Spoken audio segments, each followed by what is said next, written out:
कुंभमेळा हा हिंदू धर्मातील एक महत्त्वाचा सण आहे। कुंभमेळ्यात कोट्यावधी भाविक एकत्र जमतात आणि नदीत स्नान करतात। 14 जानेवारी 2025 मकर संक्रांतीच्या शुभ मुहूर्तावर शाही स्नानासाठी गडचांदूर येथील 20 महिला व पुरुष भाविक भक्त महाकुंभ काशी विश्वनाथ अयोध्या यात्रेसाठी निघाले आहे। या निमित्ताने गडचांदूर भारतीय जनता पक्षाच्या वतीने पुष्पगुच्छ देऊन त्यांचा सत्कार करण्यात आला। यावेळी कोरपणा तालुका भाजपा संघटन महामंत्री सतीश उपलेंचवार, भाजपा शहराध्यक्ष अरविंद डोहे, राकेश अरोरा, शंकर क्षीरसागर, पवन यादव, सर्वेक्षर चिद्दरवार, अशोक झाडे इतरांची उपस्थिती होती।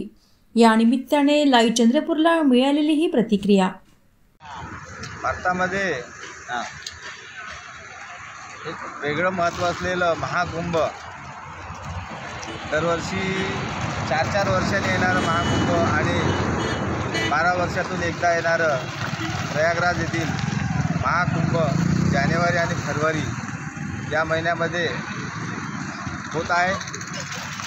आणि या ठिकाणी पर्यावरणाच्या दृष्टीने राष्ट्रीय स्वयंसेवक संघाकडून त्या ठिकाणी 40 करोड लोकांना प्लास्टिक मुक्त भारत करण्यासाठी एक थैला आणि ताट असं झोला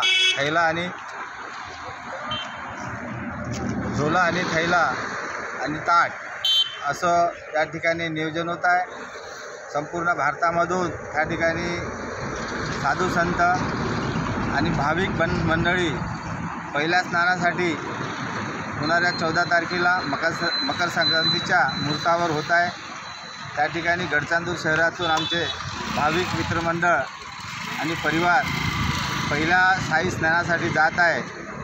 त्यांना सार करण्यासाठी आम्ही आज या ठिकाणी त्यांचं स्वागत करू, त्यांची यात्रा सुखमय सफल हो या ठिकाणी त्यांना शुभेच्छा देत आहोत। आणि यांचं स्वागत करून या ठिकाणी आज हे यात्रेकरू